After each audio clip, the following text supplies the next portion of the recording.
तो आज का हमारा टॉपिक है OSI मॉडल। ठीक है, सबसे पहले मैं इसका फुल फॉर्म आपको लिख देता हूँ। तो OSI का जो आपके पास फुल फॉर्म होता है वो आपका होता है ओपन सिस्टम इंटरकनेक्शन। ठीक है, एक सेकेंड, किसने ज्वाइन किया है उसे एक्सेप्ट कर लेते हैं। ठीक है, तो आप देख सकते हो यहाँ पे OSI मॉडल के बारे में जब मैं आपको पढ़ाने जा रहा हूँ, सबसे पहले मैं क्या करता हूँ कि इसकी मैंने लिख लिया आपके सामने। जो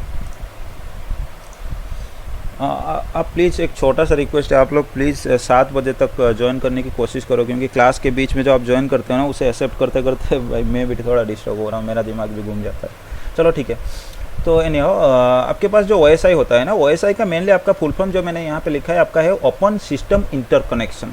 तो इन लाइन को पहले हम समझेंगे। हमारे पास देखो OSI का फुल फॉर्म जो मैंने आपके पास लिख दिया, इसमें 3 वर्ड मैंने लिखा है। एक होता है आपके पास ओपन, एक होता है सिस्टम, उसके बाद इंटरकनेक्शन। तो ओपन आप देखोगे मतलब ओपन मतलब खोला।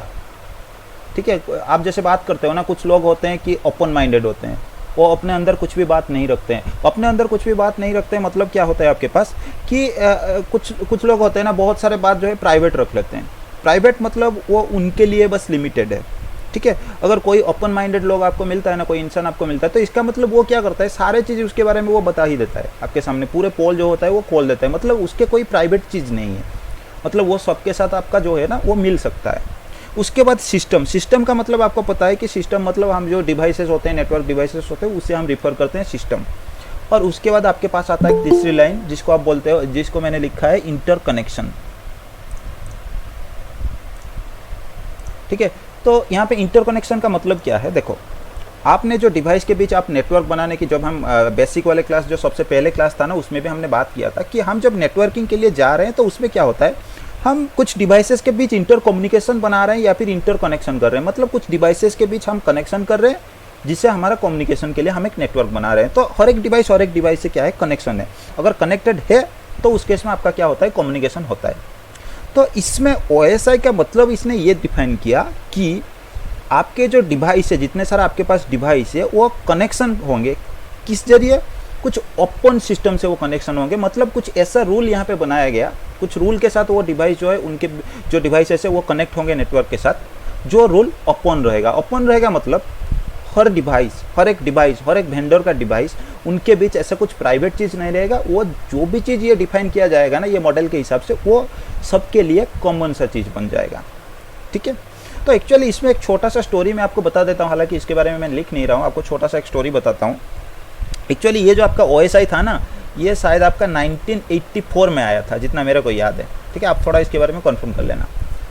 तो ये 1984 में आया था। तो उससे पहले क्या था, देखो अगर एक डिवाइस एक दूसरे डिवाइस से कम्युनिकेशन करना चाहेगा, फॉर एग्जांपल अगर मैं आपकी भी बात करूंगा ना, आप किसी दूसरे व्यक्ति के साथ अगर आप बात करना चाहोगे तो उसके लिए भी आपको कुछ रूल्स फॉलो करना पड़ता है। रूल्स मतलब आपको क्या फॉलो करना पड़ता है, सबसे पहले तो आपको देखना पड़ता है कि वो बंदे को आप जानते हो कि नहीं, किस तरह से जानते हो, आप उसे किस तरह से रेस्पेक्ट करते हो। मतलब जिस बंदे से आप बात करें वो कौन है, आपके पापा है, आपका फ्रेंड है, आपका क्लोज फ्रेंड है, आपका भाई है, बहन है, या फिर आपका कोई टीचर है, कौन है, क्योंकि उसके हिसाब से आपको फिर कम्युनिकेट करना पड़ता है ना उसके साथ। आप तो ऐसा नहीं ना, अपने पापा के साथ आप तो अपने दोस्त की तरह बात नहीं कर सकते, अपने टीचर के साथ तो अपने छोटे बहन के या छोटे भाई के जैसे बात आप नहीं कर सकते ना। तो इसलिए हमें सबसे पहले क्या करना पड़ता है, कुछ रूल्स फॉलो करना पड़ता है। किसी भी व्यक्ति के साथ अगर हम कम्युनिकेट करना चाहते हैं ना, तो हमें एक रूल चाहिए होता है सबसे पहले, या फिर कुछ प्रोसीडियर हमें सबसे पहले फॉलो करना पड़ता है। उसके बाद जो है हम कम्युनिकेट शुरू करते हैं, मतलब बात करना शुरू करते हैं। इसी तरह किसी एक डिवाइस अगर किसी दूसरे डिवाइस के साथ आपका कम्युनिकेट कर रहा है ना, तो उससे भी कुछ रूल्स फॉलो करना पड़ता है कम्युनिकेशन करने के लिए। क्योंकि ये कम्युनिकेशन ऐसा नहीं कि आपकी मर्जी से आप कुछ भी कर दोगे। अगर आप अपने मर्जी से कोई इमेज फाइल अगर आप क्रिएट करते हो, फॉर एग्जांपल अगर मैं बता रहा हूँ, उस इमेज फाइल को आप दूसरे डिवाइस में दे देते हो, उस दूसरे डिवाइस में अगर आप बता दोगे कि इमेज फाइल जो आता है वो आपका टेक्स्ट फाइल होता है, तो उस दूसरे डिवाइस को समझ में नहीं आएगा। तो इसलिए आपका क्या होता है, एक डिवाइस दूसरे डिवाइस के साथ कम्युनिकेट करने के लिए भी कुछ रूल्स होते हैं, जो रूल्स आपका फॉलो करना पड़ता है। तो सबसे पहले 1984 में जो आपके पास OSI मॉडल आया था, उससे पहले ऐसा कोई OSI नाम का कोई ओपन वाला मॉडल नहीं था। तब क्या था, मान लो आपके पास एक वेंडर है, फॉर एग्जांपल मैं बात कर रहा हूँ, डेल नाम का कोई कंपनी है, जो क्या करता है, आपका PC बना रहा था, नेटवर्किंग डिवाइस के जरिए आपका PC बना रहा था। तो उसने क्या किया था ऐसा कि उसने नेटवर्क में, मतलब एक पीसी दूसरे पीसी के साथ कम्युनिकेट कराने के लिए, ठीक है, उसने कुछ रूल बनाया खुद का। क्योंकि कम्युनिकेशन के लिए तो कोई रूल चाहिए ना, डिवाइस को तो कुछ भी इन्फॉर्मेशन आपको देना पड़ेगा ना, ताकि वो उसको पता चले कि मुझे उस डिवाइस के साथ कम्युनिकेट करना है, कैसे कनेक्ट होना है। तो उसके बिहेवियर के लिए तो आपको क्या होता है, डिवाइस को सबसे पहले बताना पड़ता है। तो उसने क्या किया, सबसे पहले एक रूल बनाया। फॉर एग्जाम्पल मैं बता रहा हूँ, तो हर एक वेंडर, जैसे डेल एक वेंडर है, इसी तरह हर एक वेंडर अपने डिवाइस के लिए उन्होंने खुद का अलग अलग सा रूल बनाया, और उस रूल के हिसाब से उन्होंने ऐसे बनाया कि उनके ही डिवाइस के साथ वो कम्युनिकेट कर सकते हैं। मतलब अगर इस तरफ मेरा कोई डेल का डिवाइस है ना, तो इस तरफ भी मेरा ही डेल का ही डिवाइस लगेगा, तभी कम्युनिकेशन हो पाएगा, नहीं तो कम्युनिकेशन नहीं होगा। मतलब ये जो आपका कम्युनिकेशन का जो भी उन्होंने जो सूट आप बोल सकते हो, या फिर जो प्रोसेस वो फॉलो कर रहे थे, या फिर जो मॉडल उन्होंने बनाया था, वो उनके लिए प्राइवेट जैसा था। मतलब सिर्फ उन्हीं के डिवाइस के लिए वो सपोर्टेड था, और उन्हीं के डिवाइस के लिए वो कम्युनिकेशन करने के लिए वो यूज करते थे। तो तभी दिक्कत क्या हो रहा था, वैसे भी तो कम्युनिकेशन हो रहा था, तो दिक्कत ये था, अगर आपको 100 पीसी का एक नेटवर्क बनाना है, मतलब 100 नंबर ऑफ पीसी के साथ आपको एक नेटवर्क बनाना है, आपको 100 नंबर ऑफ पीसी चाहिए, तो उस केस में आपका क्या होता था, अगर आप डेल के लिए जा रहे हो तो पूरे 100 नंबर ऑफ पीसी डेल का ही होना चाहिए। किसी दूसरे कोई भी डिवाइस वहाँ पे, पीसी मान लो, आपका प्रिंटर मान लो, नेटवर्क में जो जो डिवाइस आप यूज़ करते हो, राउटर, स्विच, कुछ भी, वो डेल का भी सारे के सारे जो है वो डेल का ही होना चाहिए। अगर किसी दूसरे वेंडर से आप ले आओगे तो वो आपके डेल डिवाइस के साथ कम्युनिकेट नहीं कर पाएगा। क्यों? क्योंकि उनके जो प्रोसीडियर था, या फिर उनके जो मॉडल था यूज करने के लिए, या फिर नेटवर्क में कम्युनिकेट करने के लिए जो मॉडल था, उनके डिवाइस जिस मॉडल को फॉलो करते थे, दूसरे डिवाइस उस मॉडल को फॉलो नहीं करते थे, क्योंकि उनके लिए उनके वेंडर ने ही कुछ अलग सा बनाया था। तो इसी तरह था। फॉर एग्जाम्पल अगर मैं बात करूंगा, आप ऐसा मान लो कि आप बचपन से क्या कर रहे हो, आप मान लो आप ओडिया के बच्चे हो, आप बचपन से क्या कर रहे हो, आपके घर वाले जो है ना, आपको ओडिया में ही सब कुछ सिखा रहे हैं, आपको ओडिया बोलना सिखा रहे हैं, या फिर आपको जो भी आप बातचीत घर में करते हो तो आप ओडिया में करते हो। सडनली आपको एक ले लिया जाएगा एक जगह पे जहाँ पे 50 बंदे हैं, जो 50 बंदे को सिर्फ तेलुगु आता है, उनको ओडिया नहीं आता है। तो उस केस में आप क्या करोगे, ना उनके साथ आप कम्युनिकेट कर पाओगे, ना क्या कर पाओगे, आप कुछ भी नहीं कर पाओगे ना, क्योंकि उनको तेलुगु आता है, आपको ओडिया आता है, क्योंकि वो बचपन से तेलुगु में बात करते आ रहे हैं और आप ओडिया में बात करते आ रहे हो। तो इससे क्या होता है, आप कम्युनिकेट उनके साथ नहीं कर सकते। तो पहले ओएसआई से पहले भी आपका डिवाइस जो थे ना, वो भी ऐसे ही दिक्कत का सामना कर रहे थे। मगर मतलब क्या होता है, आपका एक नेटवर्क में अगर आप डेल का सारा डिवाइस ले रहे हो तो ही आपका नेटवर्क में कम्युनिकेशन हो सकता है। आप किसी दूसरे डिवाइस को उस नेटवर्क के अंदर आप घुसा नहीं सकते, उससे दिक्कत होता था। वो डिवाइस जो है आपके नेटवर्क के डिवाइस के साथ कम्युनिकेट नहीं कर पाएगा, यही प्रॉब्लम था। तो बाद में देखा गया इसको जो आपका एक होता है ना, आईएसओ करके एक ऑर्गेनाइजेशन होता है, जिसे आप बोलते हो इंटरनेशनल ऑर्गेनाइजेशंस फॉर स्टैंडर्डाइजेशन, या फिर ऐसा कुछ उसका होता है फुल फॉर्म। ठीक है, मैं इसका थोड़ा लिख लेता हूँ।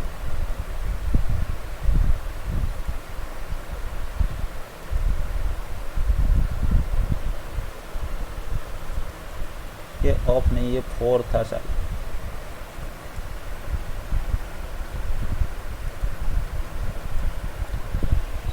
ठीक है, तो ये एक ऐसा ऑर्गेनाइजेशन था, ये क्या करता था, इसका काम बेसिकली यही था कि ये जो नेटवर्किंग के ऊपर जो डिसीजन वगैरह जैसे होता है ना, तो उस तरह का चीज़ के ऊपर डिसीजन लेना, मतलब उसके लिए रूल्स बनाना। जो आपके डिवाइसेस होते हैं ना, उस डिवाइस भी उनके हिसाब से वो नहीं चल सकते, उनके लिए भी चलने के लिए कुछ रूल्स होते हैं। तो वो सारे रूल्स के लिए स्टैंडर्ड डिफाइन करना, ये करना, ये सारा काम किसका था, ये आईएसओ का था। तो फिर आईएसओ वाला ने, ये जो ऑर्गेनाइजेशन था, इन्होंने क्या किया, इन्होंने सोचा कुछ ओपन चीज इसके लिए ढूंढने के लिए, नेटवर्किंग के लिए, ताकि उस ओपन चीज को क्या करना पड़ेगा कि सारे लोग जितने भी आपके पास है ना, मतलब सारे डिवाइस या फिर सारे वेंडर जो है, उनको ये एक चीज के, मतलब एक ही चीज वो बनाना चाहते थे जो सारे वेंडर को आपके पास समझ में आना चाहिए था। मतलब फॉर एग्जाम्पल अगर मैं बात करूँ, आप क्या कर रहे हो, एक कॉलेज में आप जा रहे हो, जिस कॉलेज में आप ओडिशा से बिलोंग करते हो तो फिर आपको ओडिया आता है, कोई वेस्ट बंगाल से बिलोंग करता है तो उसे बंगाली आता है, कोई आपका आंध्र प्रदेश से बिलोंग करता है तो उसको तेलुगु आता है। तो सारे बंदे जो है एक कॉलेज में अगर मिल गए ना, तो उनके बीच कम्युनिकेट कराने के लिए एक नया रूल कर दिया गया कि जब बंदे एक दूसरे के साथ बात करेंगे ना, तो वो हिंदी या फिर इंग्लिश में बात करेंगे। तो आपका यहाँ पे क्या हो गया, आपका जो ओडिया लैंग्वेज था ओडिया बंदे के लिए, बंगाली लैंग्वेज बंगाली लोग के लिए था, तेलुगु लोगों के लिए था, यह आपका अपना खुद का बनाया हुआ मॉडल था, आप ऐसा समझो। लेकिन जब हिंदी या फिर इंग्लिश को इंट्रोड्यूस कर दिया गया, वहाँ पे। तो ये एक ओपन सा चीज़ बना दिया गया, जिस ओपन स्टैंडर्ड को देख के आप क्या कर सकते हो, हर कोई अब क्या करेगा, उस ओपन स्टैंडर्ड को फॉलो करेगा। मतलब आप अगर ओडिया जानते हो तो आपको हिंदी या फिर इंग्लिश सीखना पड़ेगा, बंगाली वाले को भी हिंदी या फिर इंग्लिश सीखना पड़ेगा, तेलुगु वाले को भी हिंदी या फिर इंग्लिश सीखना पड़ेगा, ताकि क्या होगा, आप सबको एक नॉलेज हो जाएगा ओपन स्टैंडर्ड चीज़ के बारे में, जिस ओपन स्टैंडर्ड रूल या फिर लैंग्वेज को फॉलो करके आप क्या कर सकते हो, हर एक के साथ कम्युनिकेट कर सकते हो। तो इसमें भी ऐसा ही था। तो आईएसओ ने क्या किया, एट लास्ट एक सॉल्यूशन के साथ आया, एक मॉडल बनाया, जिस मॉडल को आप बोलते हो ओएसआई मॉडल। और ये मॉडल क्या होगा, आईएसओ ने ये डिफाइन किया कि किसी भी वेंडर का आपके पास कोई डिवाइस हो या फिर किसी भी वेंडर का डिवाइस हो, उसे ये ओएसआई वाला जो मॉडल का रूल्स है ना, इसे फॉलो करना पड़ेगा उस डिवाइस को। अगर उससे वो एक नेटवर्क डिवाइस है या फिर किसी भी नेटवर्क के साथ जोड़ के उसे कम्युनिकेशन करना है, तो ओएसआई वाला जो मॉडल है ना, उस रूल को, उस मॉडल में जितने सारे रूल्स थे उनको फॉलो करना पड़ेगा। तो इससे क्या हुआ, अभी आपके पास एक फायदा आ गया कि सारे वेंडर ये रूल को या फिर इस मॉडल को फॉलो करने लगे। उसके बाद आपके पास क्या हुआ कि सारे वेंडर के डिवाइस एक दूसरे के साथ कम्युनिकेट कर रहे थे। मतलब ये मेरा पुराने नेटवर्क में अभी डेल का सारे डिवाइस थे, अगर मैं एचपी का एक नया डिवाइस यहाँ पे लगा लिया ना, तो ये एचपी का डिवाइस भी अभी डेल के डिवाइस के साथ कम्युनिकेट कर पाएगा। मतलब मल्टी वेंडर के बीच जो कम्युनिकेशन था ना, वो आपका पॉसिबल हो गया। किसके जरिए, एक ही आपके पास जो ओपन स्टैंडर्ड आपके पास था, ओपन स्टैंडर्ड वाला एक मॉडल आया था ओएसआई मॉडल के जरिए। अगर आपका डिवाइस ओएसआई को फॉलो करता है तो वो किसी भी वेंडर के डिवाइस के साथ कम्युनिकेशन कर सकता है। ठीक है, ओएसआई लाने का मेन आपका जो मकसद था ना, यही आपका था। और अगर आप बात करोगे ओएसआई के बारे में, इसमें एक्चुअली क्या होता है, तो मैं आपको बताऊंगा कि मैं अगर अपने हिसाब से मैं बोलूंगा तो ये मैं बोलूंगा कि ओएसआई आपका बेसिकली कुछ नहीं, कुछ सेट ऑफ प्रोटोकॉल्स होता है। अगर आप बात करोगे प्रोटोकॉल के बारे में, तो आपको पता होगा, अगर आपने कंप्यूटर साइंस वगैरह पढ़ा है, तो सेट ऑफ रूल्स होता है।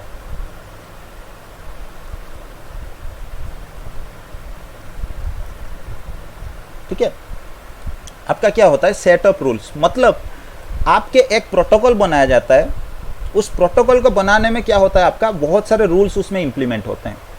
जैसे फॉर एग्जांपल आप बात करते हो ना कि मैं इस प्रोटोकॉल को फॉलो करके अपने लाइफ जीता हूँ। ठीक है, तो उस प्रोटोकॉल, मतलब उस प्रोटोकॉल के अंदर आपके बहुत सारे रूल्स होते हैं, उस रूल को आप फॉलो करके लाइफ बनाते हैं। इसी तरह आपके जब भी कोई प्रोटोकॉल बनाया जाता है, प्रोटोकॉल मतलब उसके अंदर बहुत सारे रूल्स है, और उस रूल्स को लेके आप क्या करते हो, एक प्रोटोकॉल बनाया जाता है। फिर ओएसआई आपका क्या होता है, उसी तरह मल्टीपल प्रोटोकॉल का एक कॉम्बिनेशन है। आप ऐसे बात करेंगे, ऐसे आप मान सकते हो। ठीक है, मल्टीपल प्रोटोकॉल आपके पास है, बहुत सारे प्रोटोकॉल से, उसके कॉम्बिनेशन आप ओएसआई मॉडल मान सकते हो, जिसे आप बोलते हो जनरली सेट ऑफ प्रोटोकॉल्स।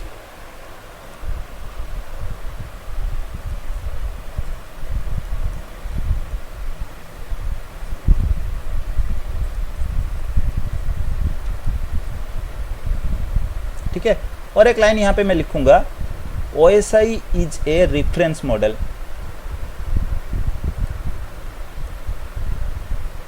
ठीक है, आपके पास दो तरह का मॉडल होते हैं। रेफरेंस मतलब, इस वर्ड का मतलब मैं आपको बता देता हूं तो अभी आपको समझ में आ जाएगा। रेफरेंस मतलब किसी को आप रिफर कर रहे हो। मतलब मैं हर दिन का लाइफस्टाइल जो है ना, वो जीने के लिए मैं क्या करता हूं, मैं ऐसा कोई आदमी है जिसको मैं फॉलो करता हूं, जिसको मैं रिफर करके अपने लाइफस्टाइल में जीता हूं। इसका मतलब मैं रिफर उसे कर रहा हूं, लेकिन यूज कर रहा हूं अपने लाइफ को। ठीक है, उससे रिफर करके मैं क्या कर रहा हूं, अपना लाइफस्टाइल बना रहा हूं, फिर यूज में कर रहा हूं अपने ही लाइफस्टाइल को, या फिर मैं जी रहा हूं अपने ही लाइफस्टाइल को। तो इसीलिए आपके पास दो वर्ड्स यहाँ पे होते हैं, मैं दो वर्ड्स के बारे में आपको बताऊंगा। एक आपके पास होता है रेफरेंस वर्ड, और एक आपके पास होता है इंप्लीमेंटेड या फिर इंप्लीमेंट वाला एक वर्ड आता है। मतलब हम जब भी नेटवर्किंग की बात करते हैं, किसी डिवाइस के बीच कम्युनिकेशन के लिए हम बात करते हैं, तो हमेशा हम क्या करते हैं, ओएसआई मॉडल को रिफर करते हैं।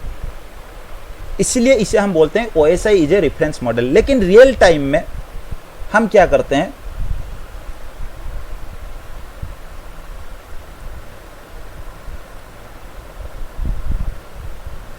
एक टीसीपी आईपी आपके पास मॉडल होता है, जिससे आप क्या करते हो, रियल टाइम में अपने डिवाइस जो है टीसीपी आईपी के साथ काम करते हैं, मॉडल के साथ। मतलब टीसीपी आईपी का जो आपका स्टैक है, या सॉरी टीसीपी आईपी जो स्विट इसे भी बोलते हैं। ठीक है, ये जो आपके पास मॉडल है ना, टीसीपी आईपी मॉडल, ये भी आपका क्या हुआ है, ओएसआई को रिफर करके ही बनाया गया है। ये टीसीपी आईपी मॉडल आपके डिवाइस जब भी डेटा कम्युनिकेट करने की कोशिश करते हैं, तो वो क्या होता है, वो हमेशा क्या करते हैं, फॉलो करते हैं या फिर रिफर करते हैं ओएसआई मॉडल के साथ, लेकिन काम करते हैं टीसीपी आईपी के साथ। मतलब अगर आप एक डिवाइस का किसी भी चीज़ का ट्रबल शूट करने के लिए जाओगे, कोई दिक्कत का ट्रबल शूट करने के लिए जाओगे ना, तो उस केस में आपको क्या करना पड़ेगा, आपको हमेशा फॉलो करना पड़ेगा OSI मॉडल को। OSI मॉडल के हिसाब से जो जो लेयर का जो रूल है उसको अगर आप फॉलो करोगे तो आप आराम से ट्रबल शूट कर सकते हो, ठीक है। लेकिन आपके डिवाइस में जब आप इंप्लीमेंट के कौन सा वाला मॉडल आपका काम कर रहा है, अगर आप कोई आपसे पूछ रहा है ना, तो आप बता सकते हो कि TCP/IP मॉडल के साथ मेरा डिवाइस काम कर रहा है, ठीक है। ये बस एक छोटा सा इंट्रोडक्शन आपके था OSI में, आपका OSI के बारे में एक छोटा सा बस इंट्रोडक्शन।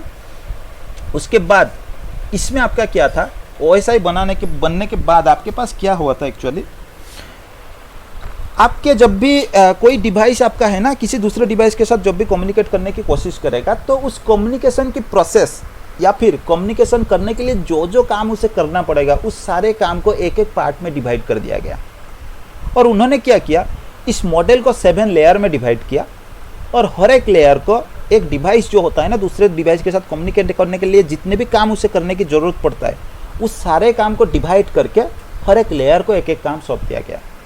मतलब फॉर एग्जांपल अगर मैं आपको बताऊं तो ऐसा किया गया कि एक जगह से दूसरे जगह जाने के लिए या फिर आपके पास मान लो कहीं पे कुछ आप होता है ना, आप न्यू ईयर पार्टी वगैरह आप कुछ मना रहे हो, तो उसमें क्या है, अगर आप पूरे पार्टी के बात करोगे ना तो उस केस में पूरे पार्टी एक आदमी नहीं कर सकता, तो उस पार्टी में बहुत सारे काम होता है। तो बहुत सारे काम को इजीली हैंडल करने के लिए आपने क्या किया, 5-7 लोगों को आपने बुला लिया और हर एक लोग को अलग अलग सा डिपार्टमेंट के बारे में आपने बता दिया कि अलग अलग सा रेस्पॉन्सिबिलिटी आपने दे दिया कि आपको ये रेस्पॉन्सिबिलिटी मिला, आपको ये रेस्पॉन्सिबिलिटी मिला, इस तरह से आपको करना पड़ेगा, ताकि क्या है हर एक को थोड़ा सा कम जो है रेस्पॉन्सिबिलिटी या फिर थोड़ा सा कम बर्डन मिलेगा, जिससे क्या होगा वो अपने काम जो है इजीली वो खत्म कर सकता है या फिर अपने जो रेस्पॉन्सिबिलिटी है उसे वो क्या करेगा, इजीली उसे हैंडल कर लेगा, ठीक है। तो इसी तरह आपका OSI मॉडल में भी आपको क्या किया गया है, यहाँ पे 7 लेयर्स को इंट्रोड्यूस किया गया है। मैं पहले उसके नाम लिख लेता हूँ।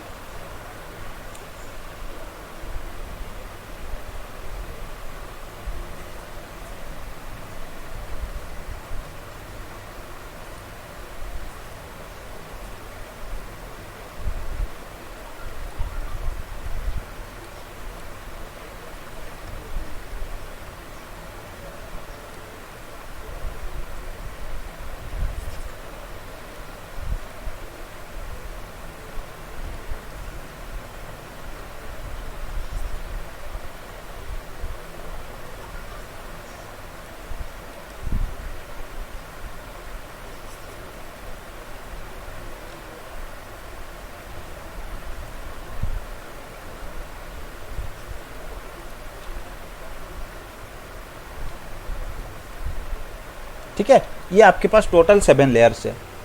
सबसे पहले आपका physical layer, then data link, then आपका network layer, transport layer, session layer, presentation और एप्लीकेशन लेयर। ये सारे लेयर का आपके पास जो है मैं आपको नाम बस बताया। तो ये आपका क्या है, ये टोटल 7 लेयर में उन्होंने OSI लेयर को टोटल जो है आपका OSI है ना उसको उन्होंने 7 लेयर में डिवाइड कर दिया। और हर लेयर को डिवाइड करने का यही मकसद था कि हर लेयर को जितना भी काम आपका होता है एक डिवाइस दूसरे डिवाइस से कम्युनिकेट करने के लिए, उस काम में से थोड़े थोड़े काम हर एक में डिस्ट्रीब्यूट कर दिया जाए, ताकि उससे फ़ायदा आपका क्या होगा, आपका डिवाइस जो है वो नेटवर्क एक डिवाइस से दूसरे डिवाइस में कम्युनिकेट करने के लिए इनको इजीली फॉलो करके सारे चीज़ इजीली मेंटेन कर सकता है। और दूसरी चीज़ आपके पास ये है, अगर आपको कभी नेटवर्क में ट्रबल शूट करने की ज़रूरत पड़े ना, तो उस केस में आप इजीली ट्रबल शूट भी कर सकते हो, क्योंकि आपको पता है कौन से वाला लेयर का क्या रेस्पॉन्सिबिलिटी है। अगर इस रेस्पॉन्सिबिलिटी के ऊपर आपके पास कोई दिक्कत है या फिर इससे कोई एरर आपको दिक्कत आया ना नजर आया, तो उस रेस्पॉन्सिबिलिटी के हिसाब से आपके कौन से प्रोटोकॉल काम करते हैं या फिर आपका क्या काम करता है उसको आप देख के क्या कर सकते हो, इजीली आप ट्रबल शूट कर सकते हो। तो आपका मेन जो 7 लेयर में टोटल डिवाइड करने का मकसद यही था। आपके पास टोटल 7 लेयर थे OSI में। हालांकि इसे याद रखने के लिए अगर आप बोलोगे तो आपके पास कुछ शॉर्टकट्स वगैरह होते हैं, उसे आप नेट से ढूंढ लेना या फिर आपको जेटकिंग में भी पढ़ाया गया होगा, ठीक है। तो इससे छोड़ के OSI में अगर मैं बात करता हूँ तो हाँ, इसमें क्या होता है आपका, ये आपका ठीक है, जब भी आपका एक डिवाइस दूसरे डिवाइस में कम्युनिकेट करने की कोशिश करता है ना, हमेशा वो क्या करता है, एक आपके पास देखो फॉर एग्जांपल एक होता है सेंडर, एक होता है आपके पास रिसीवर, ठीक है। तो सेंडर मतलब क्या है, जो उस नेटवर्क में कुछ डेटा भेजने की कोशिश कर रहा है, और रिसीवर मतलब जो उस डेटा को रिसीव करेगा, यही आपका होता है। हमेशा आपका सेंडर क्या करता है, कुछ भी डेटा उसे जनरेट करना है, मतलब कोई इमेज फाइल या फिर कोई HTTP वो जो वेब पेज वगैरह वो एक्सेस कर रहा है या फिर कुछ भी, तो वो क्या करता है, सबसे पहले ये 7 नंबर लेयर या फिर एप्लीकेशन लेयर से काम शुरू करेगा। उसके बाद एप्लीकेशन लेयर में काम खत्म होने के बाद ये क्या करेगा, उसको हैंड ओवर कर देगा किस लेयर को, आपके प्रेजेंटेशन लेयर को। फिर प्रेजेंटेशन लेयर में जो भी रेस्पॉन्सिबिलिटी उसके है उसके हिसाब से काम आपका हो जाएगा। उसके बाद फिर से डेटा कहाँ पे, प्रेजेंटेशन लेयर आपका क्या करेगा, फिर डेटा आपका जो है सेशन लेयर को हैंड ओवर कर देगा। सेशन लेयर फिर अपने काम खत्म करने के बाद जो भी रेस्पॉन्सिबिलिटी उसके पास है उसे खत्म करने के बाद ट्रांसपोर्ट लेयर को दे देगा। फिर आपके पास ट्रांसपोर्ट लेयर भी अपना रेस्पॉन्सिबिलिटी कर लेगा, जितना भी काम है वो खत्म कर लेगा। उसके बाद वो नेटवर्क लेयर को दे देगा। फिर सेकंड में आपके पास नेटवर्क लेयर भी वैसे अपने डाटा अपने जो भी रेस्पॉन्सिबिलिटी है ना उसको खत्म करने के बाद डेटा लिंक लेयर को दे देगा। फिर आपका डेटा जो है फिजिकल लेयर में आ जाएगा, और फिजिकल लेयर में आपके पास वायर्स वगैरह जो भी होते हैं हम आगे पढ़ेंगे उसके बारे में। उससे क्या होता है, आपका डेटा फिजिकल लेयर अपने काम खत्म करने के बाद बीट्स में या फिर इलेक्ट्रिकल से, बीट्स के बाद आपके बीट्स को इलेक्ट्रिकल सिग्नल या फिर लाइट सिग्नल वगैरह में जो भी करना है उसे उसकी रेस्पॉन्सिबिलिटी के हिसाब से खत्म करके वो दूसरे डिवाइस को सेंड कर लेगा। तो यहाँ पे आप देख सकते हो ये डिवाइस 7 नंबर लेयर से शुरू किया अपना काम, और नंबर 1 लेयर मतलब एप्लीकेशन लेयर से शुरू किया। उसके बाद हर एक लेयर स्टेज बाय स्टेज जो उसका रेस्पॉन्सिबिलिटी है, जो काम है उसको करने दिया, और हर एक लेयर को काम खत्म होने के बाद एट लास्ट फिजिकल लेयर तक ये पहुंच गया। और फिजिकल लेयर में आपका डेटा जो है आपके डिवाइस से एग्जिट हो गया, मतलब आपके डिवाइस से बाहर सेंड हो गया। तो ये जो आपका हर एक लेयर का जो काम होता है ना, उस रेस्पॉन्सिबिलिटी के हिसाब से हर एक लेयर जो अपने अपने काम करते गए इस डिवाइस में, तो इस प्रोसेस को आप क्या बोलते हो, एनकैप्सुलेशन प्रोसेस। एनकैप्सुलेशन मतलब the device who is trying to send data, it will perform a encapsulation process. In this process it will start from the upper layer, or you can say it will start from the application layer, and after that each and every layer will perform their responsibility, and at last at physical layer the data will be exit from the device. ठीक है, कहने का मतलब यही है कि आपका encapsulation एक ऐसा प्रोसेस होता है जिस प्रोसेस को फॉलो करके आपका सेंडर डिवाइस क्या करता है, अपर लेयर से मतलब आपका एप्लीकेशन लेयर से जो डेटा का एनकैप्सुलेशन करना या फिर डेटा जनरेट करने से लेके हर एक लेयर में एक एक रेस्पॉन्सिबिलिटी खत्म करके आपके फिजिकल लेयर तक आता है। उसके बाद आपका डेटा को एग्जिट कर लेता है। तो ये जो एप्लीकेशन लेयर से लेके फिजिकल लेयर तक आपका जितना भी जिस लेयर का रेस्पॉन्सिबिलिटी है उसके हिसाब से जो भी काम हुआ ना, इसी काम करने की प्रोसेस को आप क्या बोलते हो, एनकैप्सुलेशन।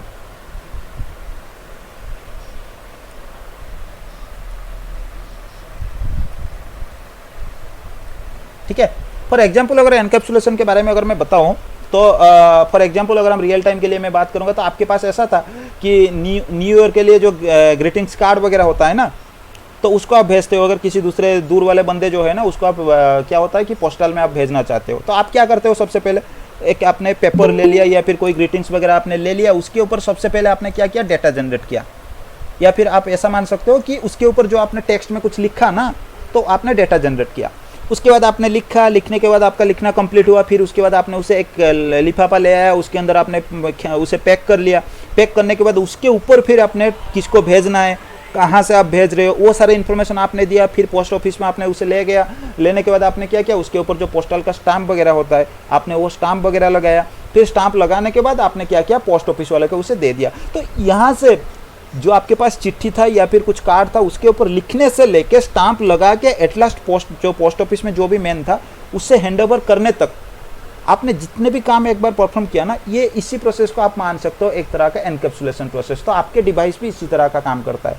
फॉर एग्जांपल आपके डिवाइस अगर कोई टेक्स्ट वाला डेटा किसी दूसरे डिवाइस को भेज रहा है, तो उस केस में आपका डिवाइस क्या करता है, आपने आप क्या किया, आपने नोटपैड वाला एप्लीकेशन खोला। वो एप्लीकेशन आपका एप्लीकेशन लेयर में काम करता है। उस एप्लीकेशन को खोल के आपने एक text.txt वाला कोई फाइल आपने बनाया।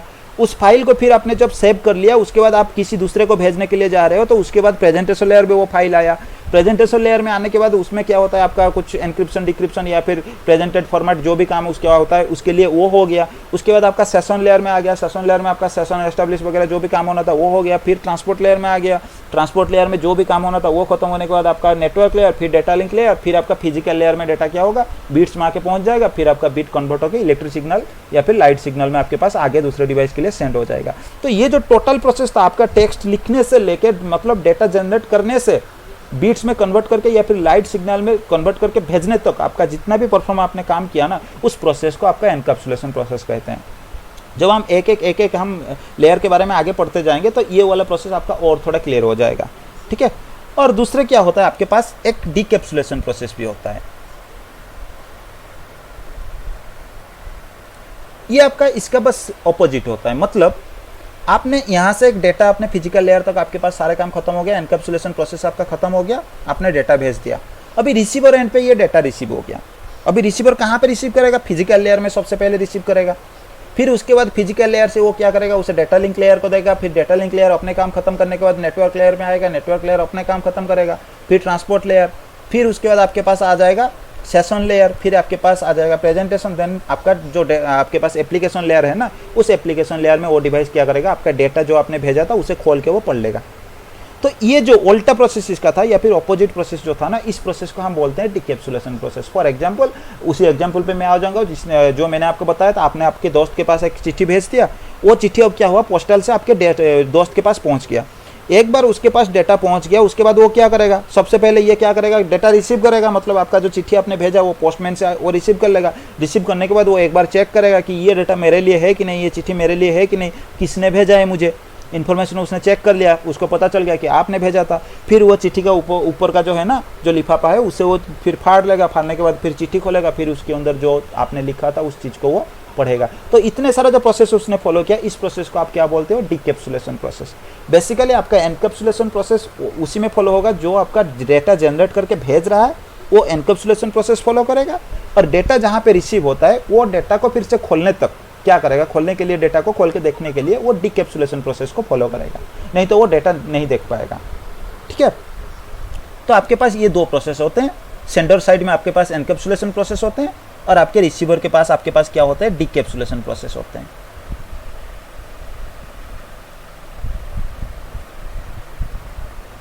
ये दो प्रोसेस आपका ओएसआई में होते हैं। और आपके जो ओएसआई में बहुत सारे लेयर्स होते हैं ना, उसमें जब डेटा आपका पास होके जाता है तो उसका जो यूनिट होता है डेटा का, बाय डिफॉल्ट अगर आप देखते हो तो डेटा का यूनिट आप जानते हो बीट्स में होता है, बाइट्स में होता है, या फिर मेगाबाइट्स में होता है। तो इस तरह का कुछ आप जानते हो ना, बीट्स में, बाइट में, इस तरह का। तो आपका क्या होता है? ओएसआई में भी आपका डेटा जब भी क्या करता है? ट्रैवल करता है ना, किसी लेयर को पास करता है या फिर किसी लेयर में उस लेयर का रेस्पॉन्सिबिलिटी जब वो काम कर लेता है, उसके बाद उस डेटा का नाम भी आपका बदल जाता है। मतलब जब आपका एप्लीकेशन लेयर में आपने कुछ डेटा जनरेट किया, आपने टेक्स्ट डेटा जनरेट किया या कुछ भी डेटा जनरेट किया, तो उसकी एक होता है प्रोटोकॉल डेटा यूनिट। प्रोटोकॉल के हिसाब से डेटा का आपका यूनिट जो है वो चेंज हो जाता है, इसलिए आपको बोलते हैं प्रोटोकॉल डेटा यूनिट, या फिर शॉर्ट फॉर्म में उसे पीडीयू बोलते हैं। एप्लीकेशन लेयर में आपका क्या होता है? जब तक आप डेटा जनरेट कर रहे हो या फिर कुछ भी डेटा आपका एप्लीकेशन लेयर में जनरेट होता है, तो उसका पीडीयू डेटा ही कहा जाता है, उसे उसका नाम आपका डेटा ही होता है। ठीक है, लेकिन एप्लीकेशन लेयर से जब वो पास होकर प्रेजेंटेशन लेयर के लिए भी आता है, तो उसमें भी आपका क्या होता है? वो डेटा ही कहा जाता है, उसमें कुछ चेंजेस नहीं होता है आपका। फिर आपका डेटा जो है सेशन लेयर से सेशन लेयर तक आ जाता है, तो सेशन लेयर में भी उसे आप डेटा ही कहते हो, उसका नाम कुछ चेंज नहीं होता है।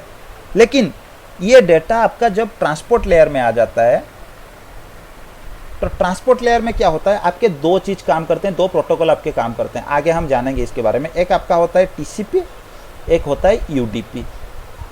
अगर आपका डेटा टीसीपी बेस्ड है तो उसको आप बोलते हो डेटा नहीं बोलोगे, आप उसे सेगमेंट बोलोगे। अगर वो यूडीपी बेस्ड है तो आप उसे डेटाग्राम बोलते हो। ठीक है, यहाँ पे इसका नाम चेंज हो जाता है। मतलब इसमें क्या होता है?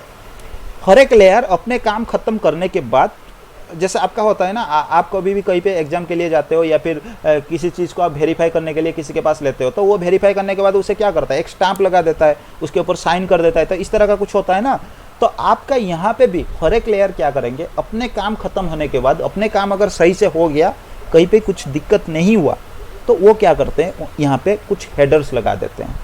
उस हेडर में वो सारा इन्फॉर्मेशन उस लेयर के हिसाब से, मतलब ट्रांसपोर्ट लेयर में इसका जो भी रेस्पॉन्सिबिलिटी था उसके हिसाब से जो भी चीज़ उसे डालना था, वो हेडर के अंदर वो सारे इन्फॉर्मेशन लगा लेते हैं। हेडर आपका बस कुछ नहीं, आप जैसे अपने नोटबुक में आप देखते हो ना, आपके नोटबुक ऐसा होता है, तो उसमें आप क्या करते हो? एक रोलिंग ऐसे डाल देते हो, एक रोलिंग ऐसे डाल देते हो। ये जो पार्ट आपका होता है ना, इस पार्ट को आप हेडर बोलते हो। और नीचे अगर आप कोई जगह खाली रखते हो तो उसे टेलर बोलते हो। ठीक है, ट्रेलर या टेलर ऐसा कुछ होता है। ठीक है, आप उसे बोलते हो। तो इसमें आपका क्या होता है? वो लोग क्या करते हैं? जैसे फॉर एग्जांपल आप यहाँ पे आपने कुछ डेटा लिखा था, तो ये किसी को आपने वेरीफाई करने के लिए दिया, तो उसने क्या किया? यहाँ पे एक स्टाम्प लगा दिया। स्टाम्प लगाने के बाद उसने सिग्नेचर करके छोड़ दिया। मतलब उसने अपने इन्फॉर्मेशन ऊपर में दे दिया हेडर में कि ये मेरे से पास हो चुका है, मतलब मेरा जो काम करना था इसके ऊपर मैं उसे ख़त्म कर चुका हूँ। इसी तरह आपका हर एक लेयर अपने काम ख़त्म करने के बाद एक हेडर लगा देते हैं। हर एक लेयर नहीं, आपके बस ये ट्रांसपोर्ट लेयर आप मानो, ये प्रेजेंटेशन सेशन लेयर में आपका ऐसा कुछ हेडर्स नहीं आते हैं, ठीक है। तो वो हेडर एक बार आपका लगने के बाद ना आपके डेटा का जो है नाम चेंज हो जाता है। जैसे अगर आप ट्रांसपोर्ट लेयर में आपका डेटा जब आ जाता है, उसमें अगर टीसीपी बेस्ड है या फिर टीसीपी उसके ऊपर अगर काम करता है आपके डेटा के ऊपर, तो टीसीपी अपने काम खत्म करने के बाद क्या करता है, एक हेडर लगा देता है। और वो टीसीपी का हेडर लगने के बाद आपको डेटा को आप क्या कहते हो, उसे सेगमेंट बोलते हो। अगर यूडीपी वहाँ पे काम में आ रहा है ना, तो यूडीपी भी क्या करता है, अपने काम खत्म होने के बाद एक हेडर लगा देता है। अगर यूडीपी का हेडर के साथ आपके डेटा है तो उसे आप डेटाग्राम बोल लेते हो। तो इसी तरह आपका डेटा फिर क्या कहाँ पे आएगा, आपका नेटवर्क लेयर में आता है। नेटवर्क लेयर में अगर आपका डेटा आता है तो उसमें आपका नेटवर्क लेयर अपने काम खत्म करने के बाद अपना भी हेडर एक लगा देता है। और वो हेडर लगने के बाद उसे क्या बोलते हैं, आप पैकेट बोलते हो। उसे अब आप डेटा नहीं बोलोगे, उसे आप पैकेट बोलोगे, ठीक है। फिर उसके बाद आपके डेटा जो है डेटा लिंक लेयर पे भी आएगा, उसमें भी डेटा लिंक लेयर अपना काम खत्म करेगा। खत्म करने के बाद ये क्या करता है, एक हेडर और एक टेलर लगाता है। और हेडर क्या होता है, टेलर क्या होता है, हम आगे इसके बारे में जान लेंगे। इससे आप क्या बोलते हो, फ्रेम। फिर आपका डेटा जब आपके पास फिजिकल लेयर में आ जाता है ना, तो उससे आप क्या बोलते हो, बीट्स। ये एक्चुअली बीट्स में कन्वर्ट हो जाता है। तो इसलिए आपका फिजिकल लेयर में डेटा को आप क्या बोल देते हो, बीट्स में बोल लेते हो। और उस बीट अगर आपके पास टोटल 8 बीट्स है तो उसे आप क्या बोलते हो, बाइट्स बोलते हो। अगर आपके पास 1024 बाइट्स है तो आप उसे किलोबाइट बोलते हो। फिर 1024 किलोबाइट का डेटा है तो फिर आप उसे क्या बोलते हो, मेगाबाइट बोल लेते हो। तो इस तरह का इसका यूनिट जो है फिजिकल लेयर में आके सारे कुछ यूनिट जो है आप फिर यूनिट में उसे कंसिडर करते हो, ठीक है। तो यहाँ पे बस ऐसे ही होता है कि हर एक लेयर के बाद अपना काम खत्म होने के बाद क्या होता है, हर एक लेयर में डाटा का कुछ अलग सा नाम होता है।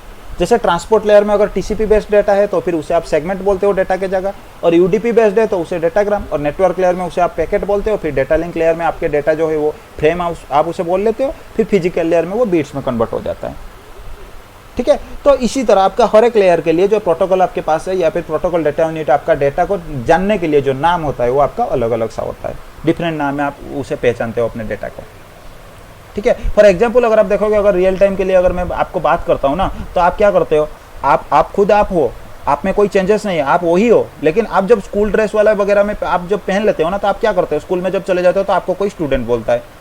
अगर आप पुलिस ड्रेस वगैरह पहन के थाना में चले जाते हो तो आपको क्या बोलते हैं, पुलिसमैन बोलते हैं। अगर आप ट्रैफिक पुलिस का ड्रेस वगैरह पहन के आप क्या करते हो, अगर ट्रैफिक में जाके खड़े हो जाते हो तो आपको क्या बोला जाता है, ट्रैफिक पुलिस बोला जाता है। तो इसी तरह आप हो ही आप इंसान, आप में कोई चेंजेस नहीं, लेकिन आपके ऊपर का जो आप जो भी चीज़ है ना, उससे अगर आप कुछ भी आपका जो आप पहन रहे हो, उससे आपके ड्रेसेस के ऊपर देख के आपका क्या होता है, आपका नाम चेंज हो जाता है। इसी तरह आपका डेटा का भी क्या होता है, जो ड्रेसेस आप ऐसे ही मान लो, कुछ हेडर लगने के बाद आपका डेटा का भी नाम क्या होता है, आपका चेंज हो जाता है हर एक लेयर में, ठीक है। और उसे ये सब नाम में जाना जाता है। फिर OSI में आपके पास यहाँ तक सबका क्लियर है, या फिर किसी के पास कोई कन्फ्यूजन वगैरह है तो आप पूछ सकते हो।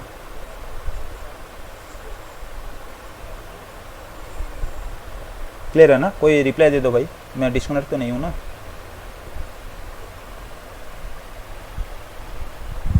क्लियर है भाई, ठीक है।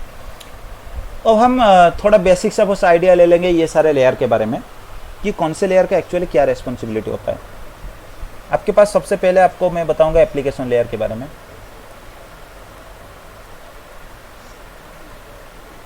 ठीक है, आपके एप्लीकेशन लेयर ये भी आपका यही होता है।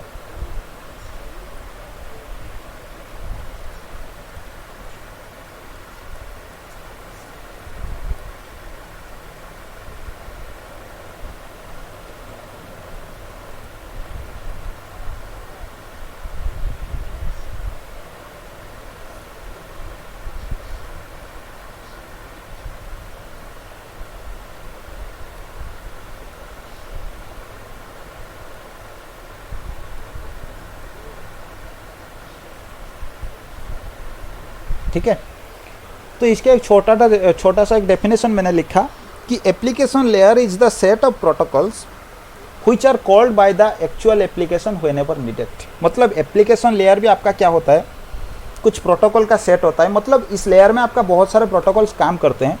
कौन से प्रोटोकॉल वो ऐसे प्रोटोकॉल होते हैं जो आपके एक्चुअल एप्लीकेशन कॉल कर सकते हैं।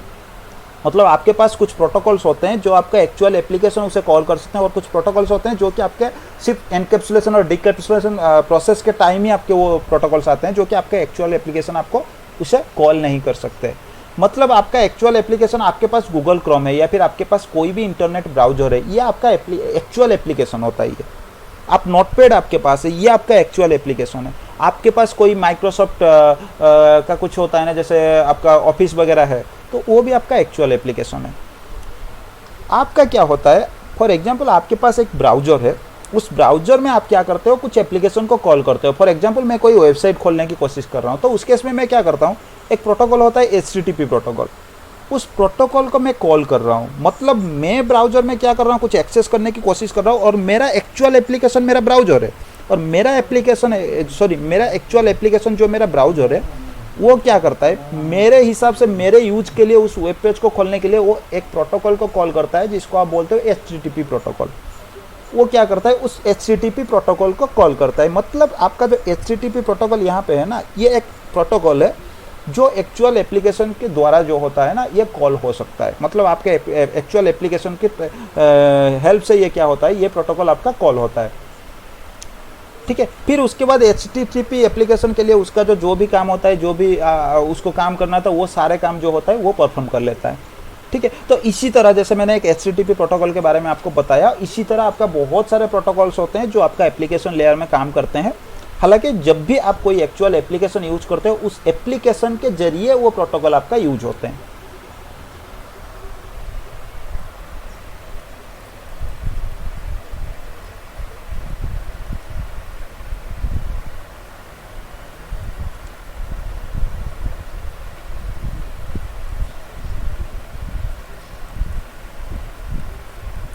ठीक है, दूसरे लाइन में मैंने लिखा it is the interface between the user and the network. अब देखो मेरे पास यहाँ पे एक ब्राउज़र मैंने खोला है, गूगल क्रोम ब्राउज़र, जिसमें मैंने क्या किया है, गूगल मीट वाला एक एप्लीकेशन जो कि वेब बेस्ड है, मतलब HTTP के जरिए ही उस एप्लीकेशन को मैंने कॉल किया या फिर उस वेबसाइट को मैंने कॉल किया है, जिसके जरिए हमने एक नेटवर्क बना लिया, जिस नेटवर्क के साथ आपने बहुत दूर में आप बैठे हो और आप मेरे साथ जुड़ गए हो। तो आप देखो अभी आपके साथ कम्युनिकेट करने के लिए मैं जो भी चीज़ कर रहा हूँ वो एप्लीकेशन लेयर पे मैं कर रहा हूँ। मैं एक माइक्रोसॉफ्ट पेंट खोला हूँ, उसके ऊपर मैं कुछ लिख रहा हूँ, ये भी एक एप्लीकेशन है। गूगल क्रोम ब्राउज़र मैंने खोला है, वो भी एक एप्लीकेशन है। गूगल मीट में यूज़ कर रहा हूँ, ये भी एक वेब बेस्ड एप्लीकेशन है। तो यहाँ पे आपका क्या है, जो आपका एप्लीकेशन लेयर आपका ऐसा होता है, जो यूजर मतलब मैं यूजर हूँ, मैं इसे यूज कर रहा हूँ, मेरे और मेरे नेटवर्क के बीच में ये एक इंटरकनेक्ट करने की मतलब ये एक इंटरफेस होता है। सबसे पहले अगर मैं अपने नेटवर्क के साथ जुड़ना चाहूँगा ना, तो मैं क्या करूँगा, एप्लीकेशन लेयर के सामने ही मैं आऊँगा, और एप्लीकेशन लेयर पे जितने आपके पास डेटा वगैरह होता है ना, वो आपको विजिबल होता है, या फिर आप कुछ डेटा अगर जनरेट करते हो तो वो एप्लीकेशन लेयर पे ही होता है। तो इसलिए आपको आप इसे बोलते हो क्या, कि it is the interface between the user and the network.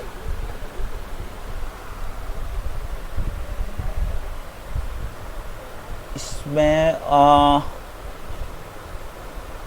और इसमें जो भी आपका प्रोटोकॉल वगैरह काम करते हैं, उनका भी कुछ हेडर या फिर वो भी कुछ इन्फॉर्मेशन वगैरह लेके जाते हैं, लेकिन उस हेडर या फिर इन्फॉर्मेशन के बारे में हम यहाँ पे बात नहीं करेंगे, वो भी ज़रूरी नहीं होता है।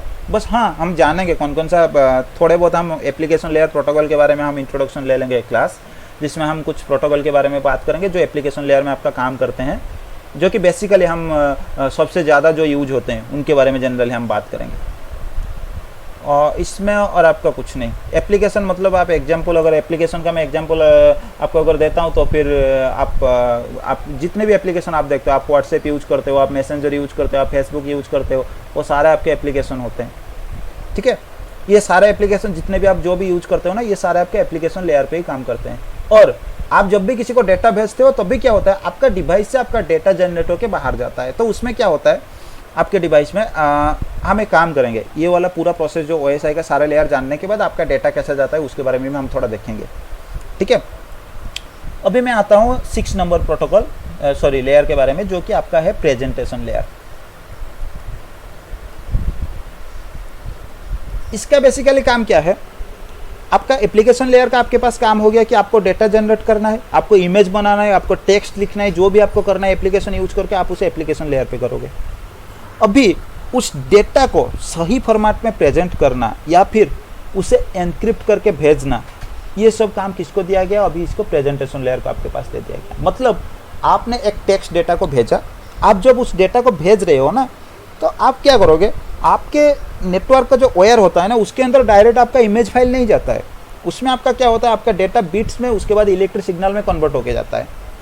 तो फिर आपके पास दूसरे एंड पे जब आपके डिवाइस डेटा उसको रिसीव कर लेता है, रिसीव करने के बाद वो डिकैप्सुलेशन परफॉर्म करता है, तो आपके पास जो डेटा आ रहा है वो आपका इमेज डेटा था या फिर आपके पास टेक्स्ट डेटा था, किस तरह का डेटा था, ये कौन समझता है, आपका प्रेजेंटेशन लेयर समझता है। और आपके पास जो एट लास्ट आपका क्या होगा, जो भी आपका रिसीव करने के लिए यूजर बैठा होगा ना, वो तो एप्लीकेशन लेयर पे एक एप्लीकेशन खोल के बैठा होगा, उसमें आपका डेटा आपने क्या भेजा उसे देखने के लिए, तो वो क्या करेगा, एप्लीकेशन लेयर पे ही वो चीज़ों को देखेगा ना, तो उससे पहले प्रेजेंटेशन लेयर क्या करेगा, उसे सही फॉर्मेट में प्रेजेंट कर लेगा। मतलब अगर आपने इमेज फाइल भेजा था, उससे फिर वो क्या करेगा, इमेज फाइल ही बना के उसके सामने एप्लीकेशन लेयर को दे देगा, ताकि एप्लीकेशन लेयर में जो आपके पास एप्लीकेशन है ना, वो उसे इमेज की तरह ही दिखाए। तो सबसे पहले आपका प्रेजेंटेशन लेयर का यही काम होता है कि जिस डेटा का जो फॉर्मेट होता है उसी फॉर्मेट में उसे प्रेजेंट करना। और इसे अगर मैं लिखूंगा टू प्रेजेंट द डेटा इन ए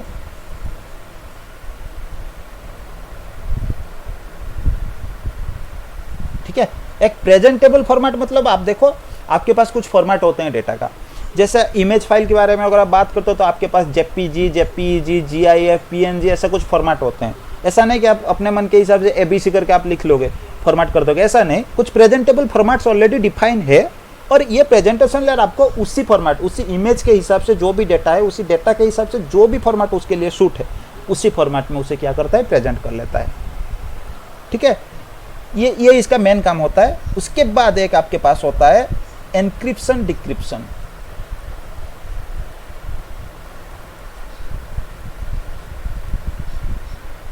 ठीक है, आप जो डेटा भेज रहे हो, आप उसे एनक्रिप्ट करके भेजना चाहते हो या फिर डिक्रिप्ट करके उसे भेजना चाहते हो, एनक्रिप्टेड फॉर्मेट में भेजना चाहते हो या फिर प्लेन टेक्स्ट के हिसाब से आप भेजना चाहते हो, कोई टेक्स्ट डेटा अगर आप भेजते हो, तो ये भी आप अगर करना चाहते हो, कुछ भी आपके हिसाब से आप जो भी करोगे, वो काम आपका कौन करता है, प्रेजेंटेशन लेयर। मतलब जो भी डेटा को भेज रहा है, कोई टेक्स्ट आपने लिखा एप्लीकेशन लेयर के ऊपर, उसे प्रेजेंटेशन लेयर को आपने दे दिया। प्रेजेंटेशन लेयर से आप चाहते हो कि ये डाटा आपका एनक्रिप्ट होकर जाए आगे, प्रेजेंटेशन लेयर क्या करेगा, उस डेटा को एनक्रिप्ट करके आगे सेशन लेयर को दे देगा। फिर जब मेरा दूसरे एंड पे जो डिवाइस उसे रिसीव कर रहा है ना, वो क्या करेगा, इस डेटा को एनक्रिप्टेड फॉर्मेट में रिसीव करेगा। फिर रिसीव करने के बाद फिर उसी डिवाइस पे क्या होगा, आपका जो प्रेजेंटेशन लेयर है ना, उस एनक्रिप्टेड डेटा को डिक्रिप्ट करके पूरे प्लेन टेक्स्ट फॉर्मेट में, जैसे आप जैसे एक्सेप्ट कर सकते हो या फिर आपके एप्लीकेशन जिसे समझ सकता है, तो उस तरह कुछ फॉर्मेट में, टेक्स्ट फॉर्मेट में उसे कन्वर्ट कर लेगा, करके आपके क्या करेगा, जो आपके पास है ना एप्लीकेशन लेयर में जो भी एप्लीकेशन आपका चल रहा है या फिर कोई सॉफ्टवेयर चल रहा है, तो उसके पास वो दे देगा, ताकि उसे आप उसे समझ पाओ। और इसमें भी आपके पास दूसरे और एक चीज़ होता है, आपके पास एक कंप्रेस डिकम्प्रेस।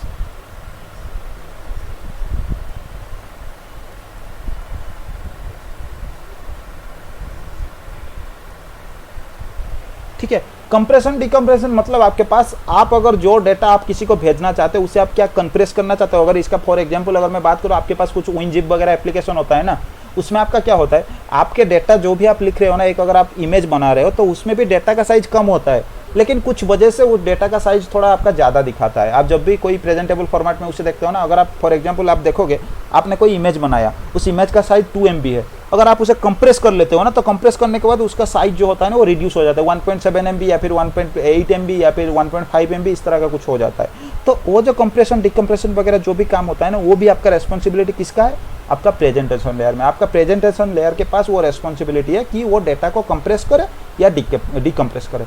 मेनली यही 3 काम आपके पास प्रेजेंटेशन लेयर में होता है। एक तो होता है, सबसे बड़ा काम इसका होता है डेटा को सही फॉर्मेट में प्रेजेंट करना। ठीक है, अगर प्रेजेंटेशन लेयर में आपका कोई गलत हो गया, डेटा को वो सही फॉर्मेट में प्रेजेंट नहीं कर पाया ना, तो उसके बाद आपका एप्लीकेशन लेयर उस डेटा को समझ नहीं पाएगा, आपको गलत दिखाएगा, आपके पास डेटा ही नहीं दिखाएगा। उस डेटा को आप ऐसे मान सकते हो, करप्ट डेटा वगैरह आप मान सकते हो। दूसरे इसके पास होता है एनक्रिप्शन डिक्रिप्शन, डेटा को एनक्रिप्ट करके भेजना, और फिर एनक्रिप्टेड डेटा जो मेरे पास रिसीव हो रहा है उसे डिक्रिप्ट करके सही फॉर्मेट में फिर दिखाना। ये भी काम आपके पास होता है प्रेजेंटेशन लेयर में। ठीक है, और एक इसके पास काम होता है, डेटा जब आप कंप्रेस करना चाहते हो या नहीं करते हो, आपके ऊपर डिपेंड करता है, वो भी काम आपका कौन करता है, आपका प्रेजेंटेशन लेयर होता है, जो वो काम कर लेता है, आपका डेटा को कंप्रेस करना या फिर डिकम्प्रेस करना। यही 3 काम आपका प्रेजेंटेशन लेयर में होता है। उसके बाद आपके पास एक लेयर होता है जिसे आप बोलते हो 5th नंबर लेयर या फिर सेशन लेयर। इसके नाम से ही आपको पता है कि ये जो लेयर है ये सेशन के लिए आपका काम करता है। सेशन मतलब क्या? फॉर एग्जाम्पल अगर हम बात करेंगे, आपके पास कुछ क्लासेस वगैरह है, ठीक है, आप कॉलेज में जा रहे हो या फिर जेटकिंग का क्लास के लिए आप कहीं पे भी किसी इंस्टीट्यूट में जा रहे हो, तो उसमें कुछ सेशंस होते हैं। जैसे 10 to 11 आपका हिस्ट्री का सेशन चलेगा, 11 to 12 आपका मैथ का सेशन चलेगा, इस तरह का कुछ सेशन होता है। तो उस सेशन के बारे में जो भी डिसीजन लेना है, सेशन स्टार्ट करना है, बंद करना है, उसे मेंटेन करना है, जो भी डिसीजन लेना है, यहाँ पे वो सारे काम हमारा किसको दे दिया गया? आपका सेशन लेयर को दे दिया गया। बेसिकली आपका ये काम क्या काम करेगा?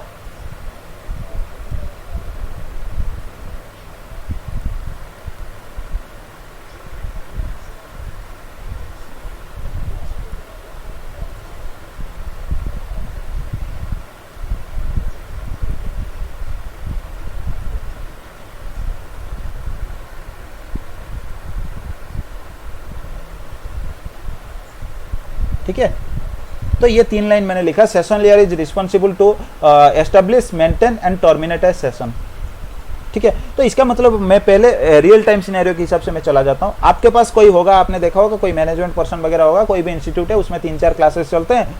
हर क्लास कौन से टाइम के लिए क्या क्लास रहेगा, कौन से बैच के लिए कौन सा टाइम क्लास होगा, मतलब आप सबसे पहले जब डिफाइन किया गया ना कि ये क्लास 10 से 11 बजे तक जो क्लास है, ये क्लास किस चीज़ के लिए पढ़ाया जाएगा, इस क्लास में क्या पढ़ाया जाएगा, सबसे पहले डिफाइन किया गया। कि मान लो फॉर एग्जांपल अगर मैं बात करता हूँ, आपके पास कुछ होता है 4th number batch, 5th number batch, 6th number batch, इस तरह का कुछ होते हैं। तो उन्होंने डिफाइन किया कि 10 से 12 तक या फिर 10 से 11 तक 4th नंबर बैच जो स्टूडेंट होते हैं ना, उनके लिए रहेगा, 12 से 2 तक 5th के लिए, 2 से 4 तक 6th बैच के लिए। तो सबसे पहले ये जो बनाया दिया गया ना, एक रूल बनाया गया या फिर सेशन बनाया गया, सेशन का लिस्ट बनाया गया, इसको आप बोल सकते हो एक तरह का सेशन एस्टेब्लिशमेंट, मतलब आपका सेशन ऑलरेडी डिफाइन कर दिया गया। उसके बाद आपका क्या होता है, आप लोग जब पढ़ते हो ना, फिर उसे मेंटेन किया जाता है। मेंटेन मतलब क्या होता है, आपका जो 2 घंटे का सेशन आपको मिला, मान लो आपको 2 घंटे का एक सेशन मिला जिसमें आप पढ़ोगे, आप 4th नंबर बैच के स्टूडेंट हो, आपको 10 से 12 तक का मिला। उस 10 से 12 तक के बीच कौन से दिन आपका क्या पढ़ाया जाएगा, कौन से टीचर आएगा पढ़ाने के लिए, कौन से चीज़।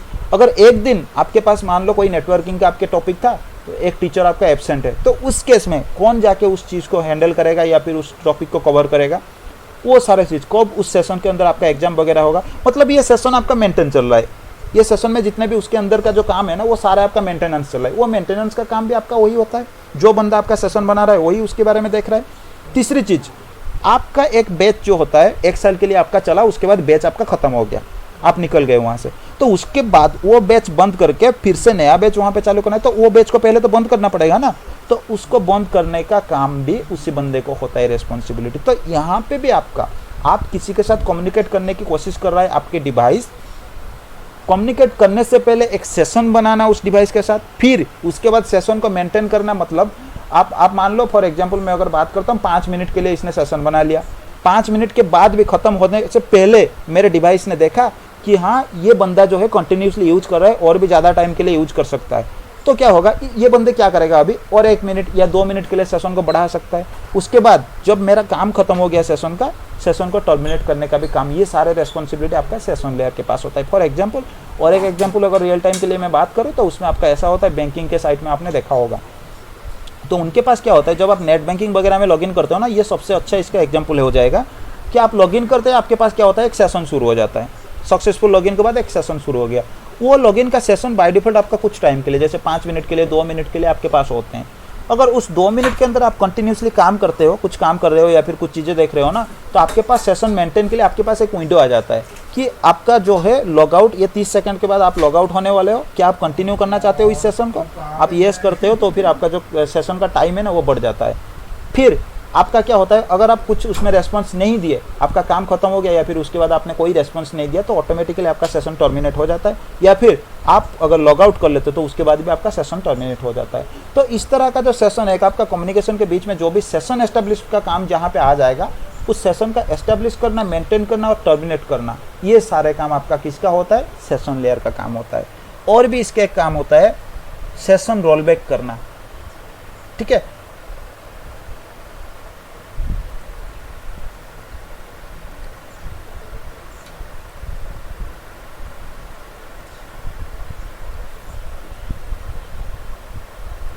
इसका एग्जांपल आपने देखा होगा बहुत बार। आप अगर कोई ब्राउजर होते हैं ना, उस ब्राउजर में आपका क्या होता है, गलती से आपका पीसी शट डाउन हो गया, आप ब्राउजर में कुछ काम कर रहे थे, पीसी आपका शट डाउन हो गया या फिर ऐसा कुछ हुआ। बाद में आप क्या करते हो, जब भी उस ब्राउजर को ओपन करते हैं ना, वो एक आपसे मैसेज मांग लेता है कि लास्ट टाइम आप ये एक्सेस कर रहे थे, क्या आप इसके साथ कंटिन्यू करना चाहोगे। आप येस कर दोगे तो फिर उसी पेज के साथ आ जाता है। तो आपका सेशन रोलबैक भी इसी तरह का एक चीज़ होता है। मतलब आपके पास जो सेशन है ना, वो आपका सेशन कंप्लीट नहीं हुआ था या फिर आपका काम खत्म नहीं हुआ था, उससे पहले किसी वजह से ये सेशन टर्मिनेट हो गया था।